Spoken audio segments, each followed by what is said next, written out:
What's happening, everybody? I'm back. It's me, your resident supervillain, Mr. J. Washington, and I'm here with my review for the season finale of Loki on Disney+. Now, if you have not seen it yet, come on back, because it will be spoilers. Thank you to everybody who's been rocking with me throughout these entire 6 episodes, this included. Thank you for the discourse that have been in the comments.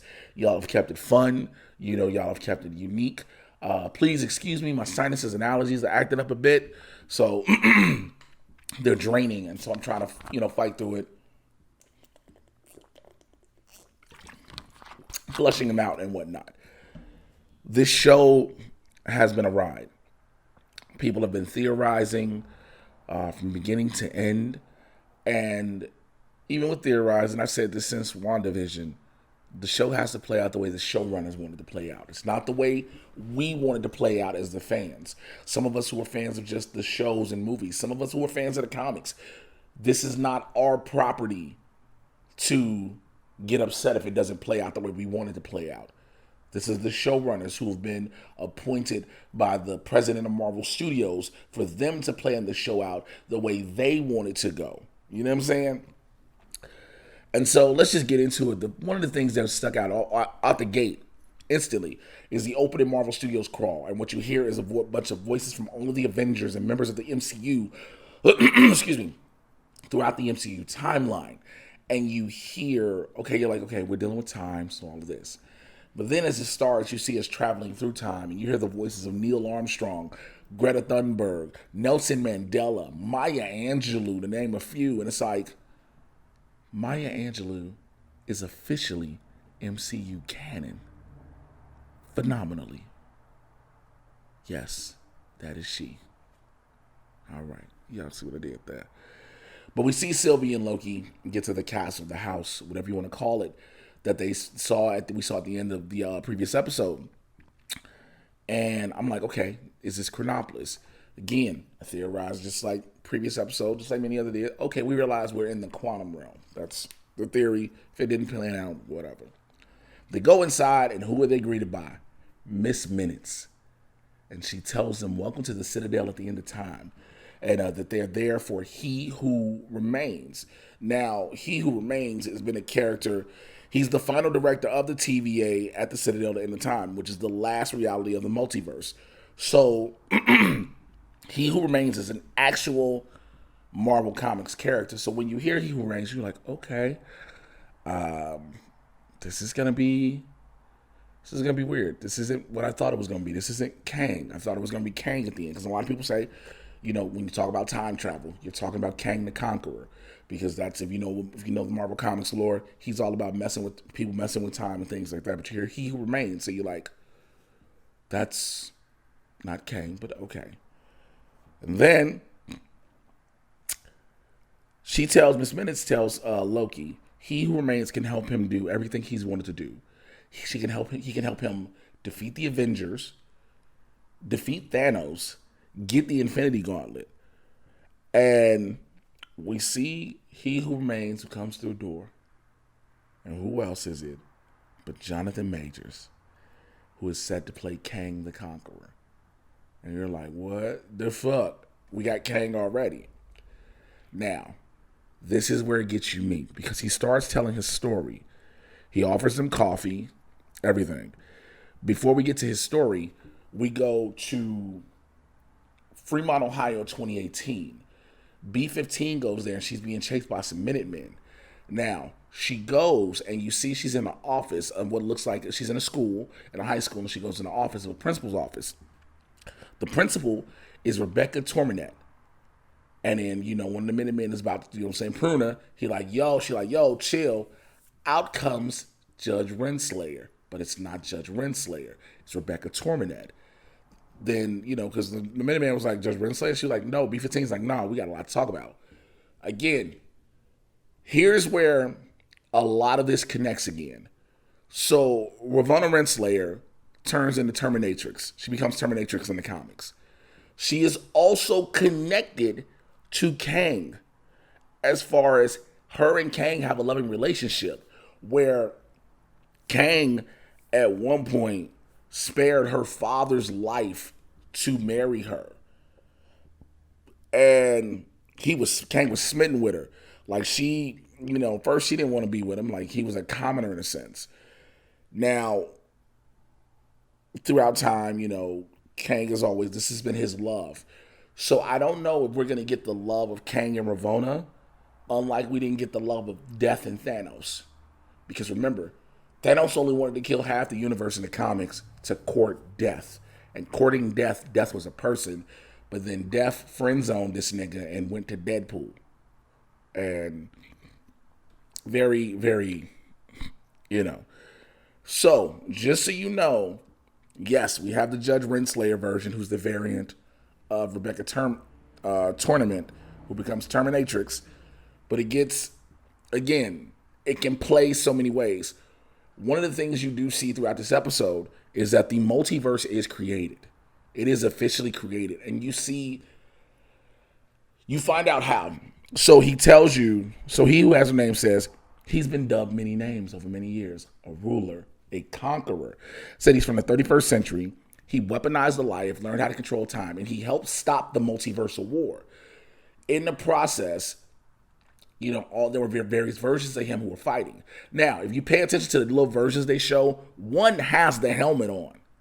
So, that is the Kang the Conqueror. Again, he who remains. He also tells Sylvie and Loki, like, yo, I know everything y'all gonna do before you do it. Everything's been written out. He pulls out papers like we see Loki has in the first episode.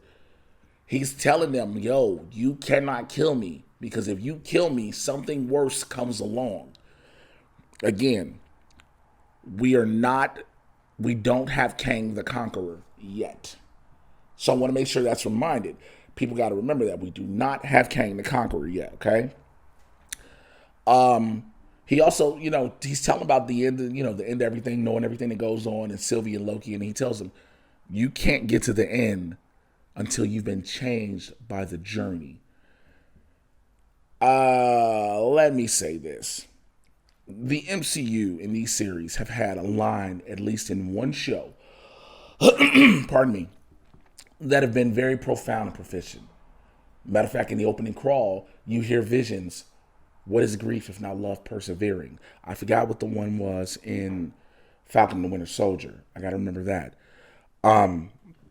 But to have that, you can't get to the end till you've been changed by the journey. And that applies a lot to life. Like, a lot of us are on journeys in life and we don't know where it's going. We don't know where it's headed. We think we know. We have a summation of where we want it to go, but we don't know. So that, we're talking about a comic book show here, but that line in itself holds so much weight. It's ridiculous. But then you go back to the TVA, you see Judge Renslayer. She's trying to figure out what's going on, and then comes Mobius. And she tells him she feels betrayed by him. And he's like, yo, the TVA is a lie, et cetera, et cetera. Excuse me. She's like, I need to figure out who's behind this. She wants to know, because again, finding out the timekeepers were a lie, she wants to know who's the bigger picture. Again, you find out later in the conversation, it's he who remains. People are going to say it's Kang, but again, according to the way this is set up, it is not Kang yet. So Loki tells Sylvie at one point, after we go back after, Renslayer knocks down Mobius, and then goes off somewhere through a temp pad. We don't know where she goes. She just goes off. Loki tells Sylvie, he who remains is telling him, I want you to take my place. I want you to run the TVA. I want you to control the destinies and everything. And Loki is terrified, because Loki's like, you want us to control free will and et cetera, and make people making their choices? And Sylvie just wants to kill him. And he also he goes back to warning, you can't kill me, because there's something else coming. Loki tells Sylvie at one point, he doesn't want the throne. He just wants for her to be okay. And when he says that, Sylvie kisses him and then sends him back to the TVA. Now, at one point, Sylvie and Loki are fighting. This is right before then, because Loki's trying to stop Sylvie from killing he who remains. Sylvie eventually does kill him. Stabs him in the chest. And when he's done, he says, I'll see you soon. Again, not him directly, a variation of him. which sets up for everything going forward. We're back at the TVA. You see B-15 and Mobius looking at the timeline, the sacred timeline on the screen, and it's just branched off in all these different places. Again, the multiverse has officially been created. We knew it was happening. We see the beginning of it. We knew it was coming. We knew when we heard about it in WandaVision, the nexus of all realities. We didn't get much of it in Falcon and Winter Soldier, but when we started seeing things talked about in Loki from the beginning, how they were protecting the sacred timeline, stopping the branches, and then how you hear He Who Remains say that he stopped the multiversal war. He was the one, but with him being gone, he'll come back, all these other things. Loki goes running through the TVA to warn them what's about to happen, and neither Mobius nor B-15 remember him. And you see Loki look terrified because when you think about it, he wasn't even as scared against Thanos. He knew Thanos was a threat. He knew that. But he was willing to stand up to that threat. He knew he could. But when you're looking at somebody who's like He Who Remains, and you're like, this dude knows everything before everything does. He tells him, I knew everything that y'all were going to do. I knew everything you did at Elementus, everything you did in the Void, all the plotting, the scheming, y'all moment by the lake. I know it all. And so that makes Loki like, yo, but again, it infuriates Sylvie. So all of this Loki sees, and he's trying to tell the TVA, and the TVA doesn't remember him. Because even when he's running through the TVA, all the Minutemen are just beelining past him. Pardon me. They're beelining past him again. They would normally stop him as being a variant. And after you see Loki, go back to, and you see a giant statue of Kang that replaces the Timekeepers. And that's where we go. And then we get the post-credit scene that says Loki will return in season 2. This is the first Disney Plus show that we know of for a fact that has a second season coming. It has also just been reported that Loki will appear in Doctor Strange Into the Multiverse of Madness. Now, this is great. There's some people I've seen who was like, yo, this didn't feel like a season finale. And I understand when we say season finale for a lot of TV shows, you want a level of closure. You want this chapter to close. Well, technically, the chapter itself did close. It's going into the next chapter, which is Doctor Strange Into the Multiverse of Madness. If you follow your boy on Twitter, which you should be doing, I've said this, these MCU shows are like setting up giant alley-oops for the MCU at large as far as the films. Whereas they're the lob. They're the Chris Paul throwing to a DeAndre Ayton. Shouts out to everybody watching the NBA Finals. You know what I'm saying? They're lobbing it up. And it's up to the movies to slam dunk it. Now, we have 2 shows that have set up to this one in WandaVision and Loki setting up into Doctor Strange to the Multiverse of Madness, as well as Spider-Man No Way Home, which I think we're all waiting for now. Can we get a trailer? We're seeing how this is all built. Again, everybody's like, yo, that's Kang. Yes, he is going to play Kang. Yes, this plays a big part into Ant-Man and the Wasp: Quantumania. But hearing about the multiversal war, hearing about how powerful he is, knowing who Kang is, knowing how he has traveled through time, to fight himself. So at one point, he's fought himself in various multiverses to realize he needs to conquer humanity from the start and goes back and becomes Rama-Tut, Pharaoh Rama-Tut, and all these different things. You are liable to see Kang now play out through various points of the MCU, whether it be the Disney Plus shows or the films, because these different versions of him will exist now, because He Who Remains, who was, I guess you could say, the strongest, is gone. So now we're officially going to get Kang the Conqueror. And if that be the case, then that way they're setting up this big bad where he is all encompassing. He's not just in one place. He is in multiple places and multiple times. I can live with it. And I say that as somebody who was like, yo, we don't need another cosmic type level threat immediately after having Thanos. A lot of people felt that it would be Galactus would be the instant threat. And again, I'm fine with it. I just felt like, personally, this is a personal thing. And this is, again, I don't theorize. I'm not theorizing where I'm going to get upset. I just felt like we could wait another level. Understand, yes, you want these Avengers level threats. But if you built up Doctor Doom, that was my opinion. You built up Doom, he can be it. If you've read the comics, he is an Avengers level universe ending threat. Don't get me wrong, you got to build him up with all the magic and the tech and everything, but you can. However, you didn't do it. You're doing it with Kang. And I'm fine with it. I'm fine with it. Because again, we're going to this horror movie. It's setting up the horror movie that is Doctor Strange into the Multiverse of Madness. Yes, they've said that is a horror movie.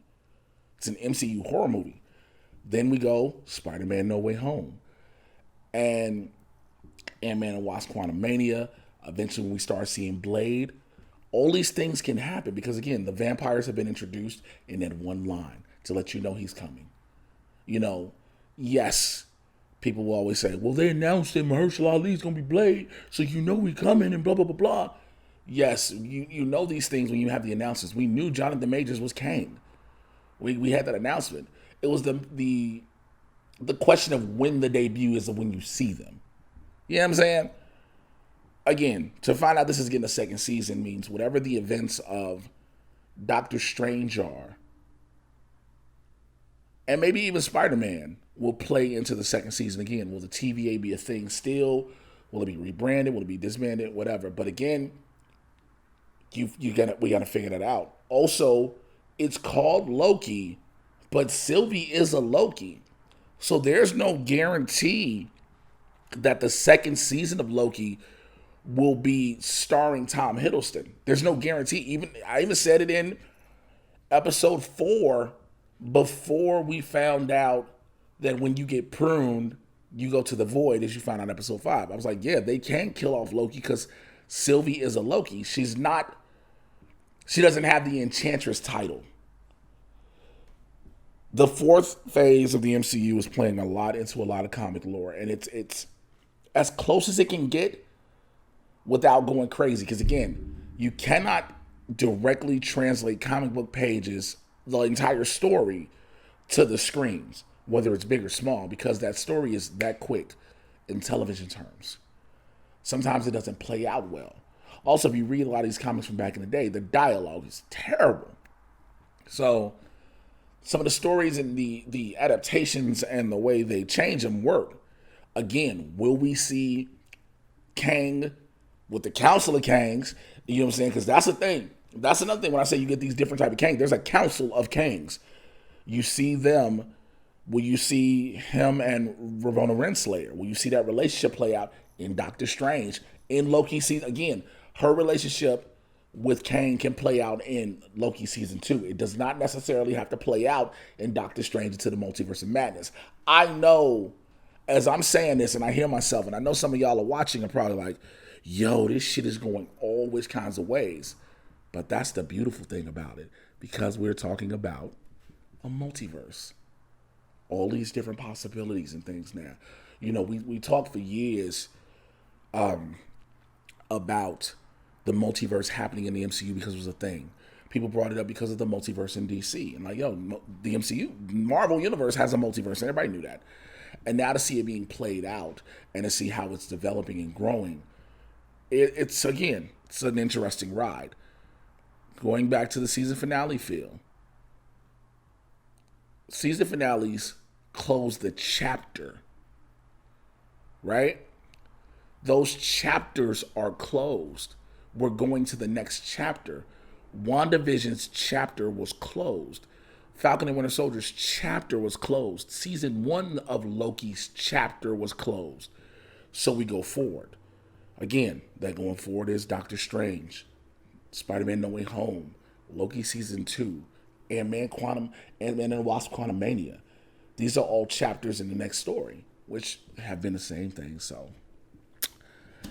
we'll see, man. I enjoyed it. I'm excited for it. I'm so mad we got to wait.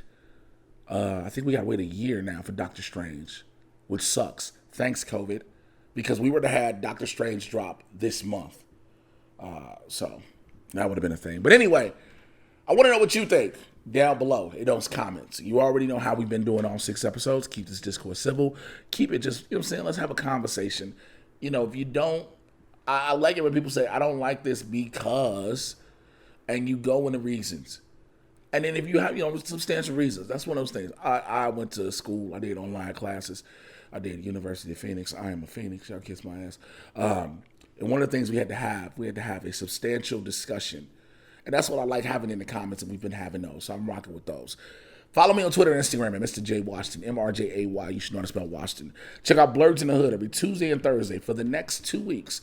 That is while you're watching this, and the next following week, at least, we are going to be on at 6 p.m. Pacific, 9 p.m. on the East Coast because of the Swaggy Blurd, Winston A. Marshall's new job time schedule. So he's working 9 to 5 Pacific, so we can't do 2 p.m., so we'll do 6.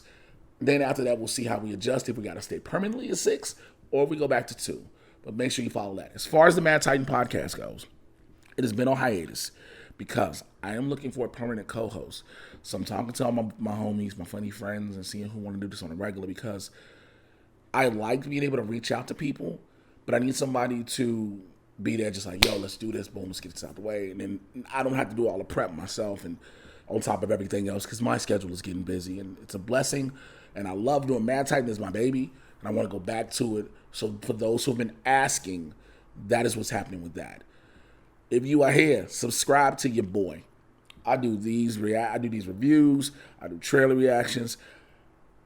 I'm a nerd that tries to keep it different than everybody else and not be like everybody else. So hopefully y'all rock with what your boy talking about. Listen, holla at y'all next time.